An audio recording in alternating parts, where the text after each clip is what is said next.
Assalamualaikum warahmatullahi wabarakatuh.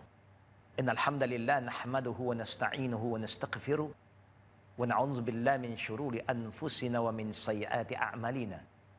Man yahdihillahu fala mudilla lahu wa may yudlil fala hadiya lahu. Asyhadu an la ilaha illallah wa asyhadu anna Muhammadar Rasulullah. Dear brothers and sisters, I always like to begin my talk by reciting khutbatul hajah, because I have to remind myself, and I like to remind all the brothers and sisters following this program, don't forget to be thankful and grateful to Allah. And also, don't forget to ask Allah to help us. We need His help. And don't forget to ask Allah to forgive our sin, and the sin of our family, our loved one, and the sin of every Muslim who are still living and those who have passed away before us, and the sin of the male and the female, the young and the old among us. And may Allah accept all our dua. Amin. And also we must ask Allah. I personally always ask Allah to help me to overcome my inner self, to make sure I always have good thoughts, good feeling with Allah and also with fellow mankind, so that I'm not judgmental to other people. Because I'm not supposed to judge people. I'm here to remind each other, to share with each other. Who are we to judge people? And may Allah also help me to purify my heart, that whatever I say to you, whatever I want to share with you, whatever I'm going to do is something lillahi ta'ala, purely for Allah. We are not here for any other agenda except to please Allah, to save our soul and save fellow mankind. And also we ask Allah humbly, oh Allah, help me, so that I'm not going to waste my time, my money, my energy in doing something that do not benefit me, my future, my family, and also my community. This kind of prayer is very important. And we hope that whatever we do, whatever we say, is always with the guidance of La ilaha illallah, for the sake of Allah, Muhammad Rasulullah, and follow the way of Prophet Muhammad sallallahu alaihi wasallam. Now we are going to go to the third group of people who will receive the shade of Allah subhanahu wa ta'ala in the day of judgment. And they are rajulun qalbuhu mu'allaqun bil masajid. The Prophet is telling us the third group of his ummah that will qualify themselves to receive the shade from Allah on the day of judgment, and they are man, adult, where their heart, qalbuhu, his heart is always attached to the mosque, to the masajid. Now it's very important to understand these hadiths in the right context. When the Prophet said, qalbuhu mu'allaqun bil masajid, it never means that we now know a lot of Muslims travel here and there, touring here and there, and like to go into the mosque, the masjid, and visit the beautiful dome, the beautiful masjid, the blue mosque in Turkey, and maybe another mosque. Why they enter this masjid? Just a tour around, look around, see the beauty of the building, the architecture, the design. Is that all? What the Prophet is trying to tell us means the Muslim, wherever they go, they are very attached to Allah. They always look for a place to worship Allah. If they will enter a masjid, I will encourage anybody who like to tour around. There's nothing wrong for you to tour and look at the beauty of Allah's masajid. No problem. But always when you are prepared to go out for a tour, example, make sure you have wudu. Take the wudu from the hotel in your room, so you are prepared. When you enter the masjid, you must know masajid are the most beloved area by Allah. Not the souk, not the shopping complex. We know shopping complex, what you can find there. But masajid is the place that Allah loves most. You must know what you should do when you want to go to visit the masajid. The first adab is you must have wudu. Second adab, when you enter the masjid, you enter with which leg, brother and sister? Do you remember? I hope we still remember. We enter with our right leg, not left, right. Remember, right? Always start with the right, anything that's good. And we do not just enter the masjid without saying anything. Make salawat upon the Prophet and make dua. Allahumma ftah li abwab rahmatik. Ask Allah, oh Allah, we hope that you open your rahmah to us. Now we are entering a sacred area, a masjid, not a club, not a hotel, but a masjid. What should you do after entering the masjid, brothers and sisters? Make tahiyatul masjid 2 rakat. Don't ever sit. Even in Jummah, the Prophet said, إِذَا دَخَلَ أَحَدُكُمْ الْمَسْجِدِ فَلَا يَجْلِسْ حَتَّى يُصَلِّي رَكَعَتَيْنِ. Any one of us who enter the masjid, whether it's Jummah, whether you are going there for a tour, and maybe there is not time for prayer yet, and you want to sit, if you want to sit and take a rest and have a look around, make sure you perform the right of the masjid, 2 rakat tahiyatul masjid. The Prophet ﷺ make it very clear, even when he was giving a khutbah Jumat one day, and one Sahaba came in late, and he said, the Prophet immediately addressed that Sahaba and asked him, Hal sallayta? Have you performed 2 rakat prayer? And the companion said, no, Ya Rasulullah. Now the Imam and the Ma'mum can communicate with each other even when the Imam is giving khutbah. It's not haram, it's not wrong, but the Ma'mum and the Ma'mum, they cannot talk to each other or whisper. When they do that, faqallagaw, it's gone. All the Jummah is gone. But the Imam can. So the Prophet asked this companion, have you performed a prayer? He said, no. Then the Prophet commanded him, Qum, masalli rakatain, stand up now, and perform 2 rakat. Then only you sit. The hukum of tahiyatul masjid is only when you enter a masjid. And you must understand, yeah, masjid. What is masjid again? Sometimes a musalla is not a masjid. You have a lot of room for people to perform their prayer when they're traveling in an R&R maybe. But it's not a masjid. There must be 5 prayer. They have azan. Then that is called masajid. If not, it's just a musalla.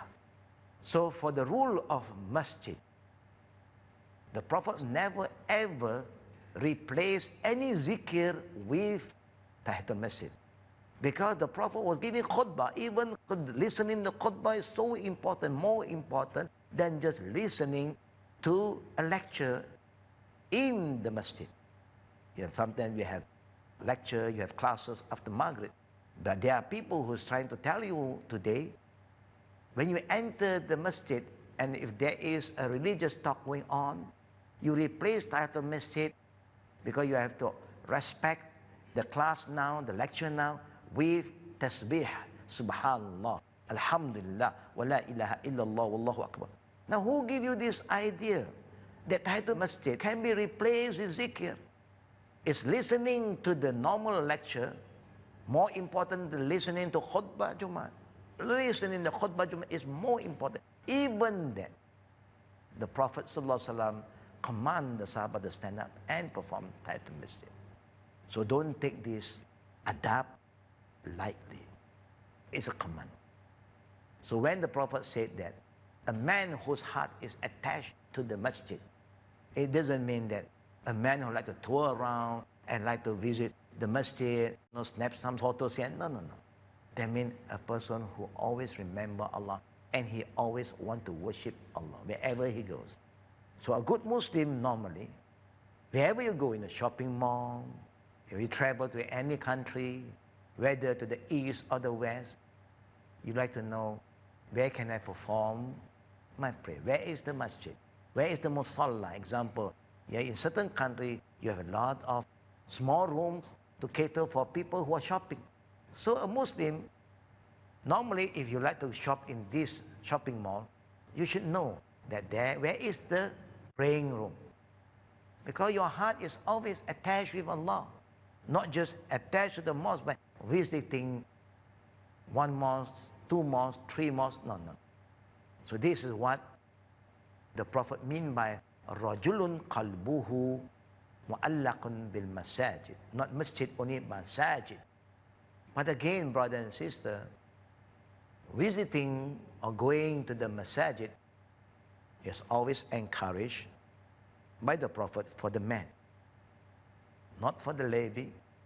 But the Prophet never forbid the lady to go. But even if you want to go and visit certain masajid or perform Jama'ah prayer, and you enter the place and the azan is not on yet, and you want to sit, make sure you perform 2 rakat tahiyatul masjid. Because without that, then we commit a sin, we break the adab. So may Allah subhanahu wa ta'ala make us prepare ourselves before visiting any masajid. And we'll see you after the short break.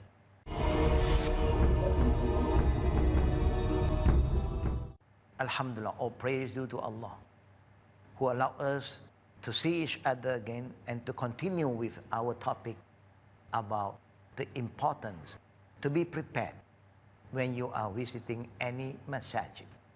But if you decide not to perform any prayer, you are still allowed to enter the mosque or the masajid, brother and sister, with one condition. Don't sit down. Just walk around and out you go. But when the prayer time is in, don't just go in without performing the salah and out you go, because it's not good. How can a Muslim leave a masjid when the azan is on and he do not participate in the Jama'ah prayer? So it's important to understand that.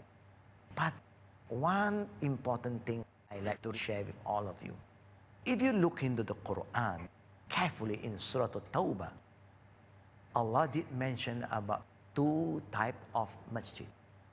Masjid Dirar or Masjid Taqwa.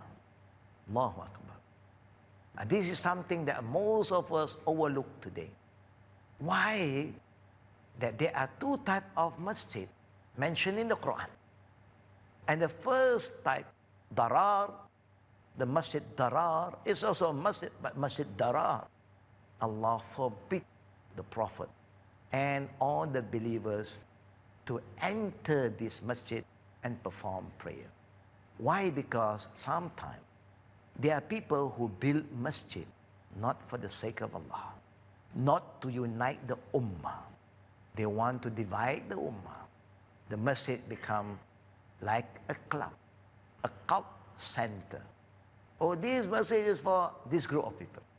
If you have that kind of masjid and you are aware of it, don't even enter. Number one, no barakah, no rahmah, and Allah forbid, fala taqum fihi abada. Don't ever enter and perform prayer forever. If you know, if you do not know, may Allah protect us from this fitna. Now you're seeing some masjid cause a lot of conflict. Some masjid, they only allow certain group of people to come to their place to perform salah. If you know this, don't go to this masjid. But the masjid that Allah is talking about, the masjid that the Prophet is addressing now, is Masjid al-Taqwa. It's not because the masjid has been built so now, alhamdulillah, we have a lot of wealth, so we decorate the mosque with all the beautiful light and so on. But it's not necessary. Make it simple. Because Allah and our Prophet love simplicity. People who are simple. The important is the content. It's not how you decorate the masjid. But if you can decorate your house beautifully, if you have the means, why not you decorate the house of Allah, as long as it's not against the Islamic value. Even the Prophet has addressed this issue, that there will come a time people will build huge masjid just for decoration, for show, nothing for Allah Rabbul Alameen. And that is not the masjid that we are going to go. If possible, you can go if the masjid has been built purely to please Allah, purely for the sake of Allah, alhamdulillah. Masjid Taqwa. Do you know sometimes there are certain masjid you enter, you don't feel anything. And you get all the nonsense, the gossiping and all the anger, the hatred from these people in the masjid, the community of the masjid. And you will leave the masjid with anger and frustration. Sometimes you enter the masjid, your people giving lecture, just condemning each other, condemning Muslim, attacking another Muslim. What kind of talk is this? What kind of lecture is this? Did the Prophet ever use the masjid to attack Muslims? No. To discipline the ummah, to motivate them, to strengthen their iman. Yes. But not to condemn people. No, brothers and sisters, please. Don't misuse the masjid. Masjid is a holy area, sacred area.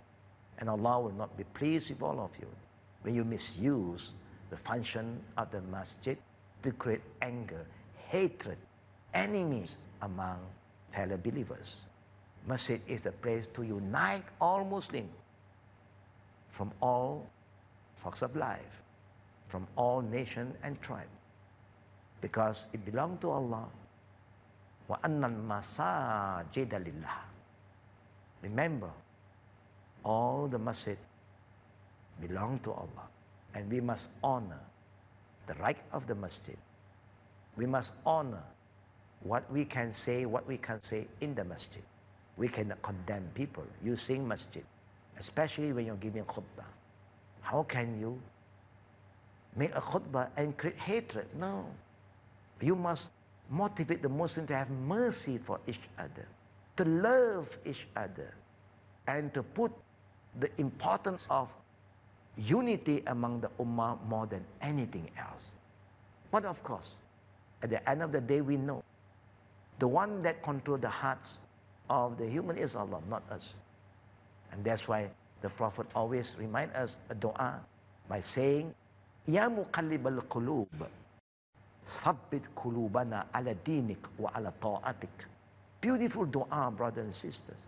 Ask Allah, oh Allah, who control the hearts of the people, strengthen our heart in taqwa, in iman, and make us people who are obedient to you, O Allah, because our heart keep on changing. So we ask Allah to help us, to make us have a good and strong heart. That anything that's good, we always make sure that it is there. We are not going to have this change of feeling towards Allah. We must always feel for each other, for the sake of Allah. Love each other for the sake of Allah.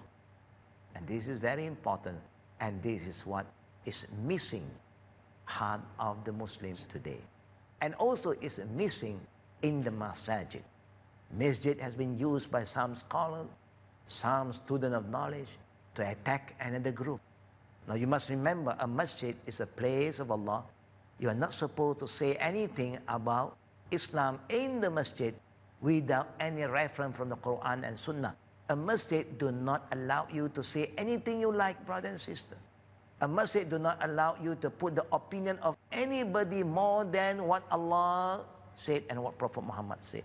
Each time when you say something in the house of Allah, in the masajid that belong to Allah, make sure you quote the saying of Allah. You quote the saying of Prophet Muhammad sallallahu alaihi wasallam. Because there's no better speech or word. Khairul kalam, kalam Allah. The best word is the word of Allah. And there's no other example that's better than the example of Prophet Muhammad sallallahu alaihi wasallam. Wa khairul hadi hadu Muhammadin sallallahu alaihi wasallam. Did the Prophet sallallahu alaihi wasallam use the masjid to curse people, to put his opinion, the saying of the majority ahead of Allah's word and the saying of Prophet Muhammad sallallahu alaihi wasallam? No. The Prophet is not a man of hawa. You know what is hawa, brothers and sisters? Nafs, ammara bisu. The Prophet never say anything based on his desire, but based on the guidance of Allah. And that's why Allah said, وَمَا يَنْتِقُ عَنِ الْهَوَى إِنْ هُوَ إِلَّا وَحْيٌ يُوحَى. Prophet Muhammad sallallahu alaihi wasallam will never utter or say anything based on his feeling or his desire. except what Allah revealed to him. MashaAllah, brother and sister. This man is the best man for us to follow. Muhammad sallallahu alaihi wasallam. Now I use the word man because sometimes people think, oh, maybe Prophet is not. He's a man. Allah said to him, Qul innama ana basharun mislukum. O Muhammad, tell your people that you are human like them. The only difference that he received wahyu and he act upon the wahyu. But we most of the time follow our nafs, our hawa, and we act upon our hawa. That would destroy us. Brothers and sisters, I hope you understand the term of masjid now. I hope inshallah we are Muslim wherever we go, how busy we are, even for touring here and there. If you have the means, you want to go for tour in Japan and Switzerland, no problem. Allah allowed us to do that. He said, Fasiru fil ard, travel on the land of Allah subhanahu wa ta'ala, and look at what Allah have created for all of us. Look at the beauty creation of Allah, so that you become more thankful to Allah subhanahu wa ta'ala, so that you can make use of the creation of Allah for the sake of Allah Rabbul Alameen, by reminding each other the importance to believe in the Creator of all the things that you have seen, and to be obedient to Him, and to obey Him, and to worship Him alone. Because Allah never created everything for nothing. Allah said, هُوَ الَّذِي خَلَقَ السَّمَاوَاتِ وَالْأَرْضِ. He is the one who created what is in the heaven and what is on the earth. For who? For you, for me. Allah don't need all these things. We need. MashaAllah, brother and sister, if you should have understand the beauty of traveling on the land of Allah and observe the creation of Allah. Look at the mountain, look at the sky, the sun, the moon, the stars. Look at the water, the stream, the water, the ocean. Look at the animals. Allahu Akbar wa lillahi alhamd. Nothing is better than praising Allah for whatever He have created. And lastly, brother and sister, please remember the adab of masjid again. And please honor the right of the masjid. Never, never once again use the masjid to give lecture, use the masjid to give khutbah, to attack anyone. But you can use the masjid to remind each other, to motivate each other, and to put the love in the heart of all the listeners, so that we become a better ummah, so that we become khairu ummah. Amin ya Rabbal Alameen. Wa billahi tawfiqi wal aqli da'wana. Walhamdulillahi Rabbil Alamin. Assalamualaikum warahmatullahi wabarakatuh.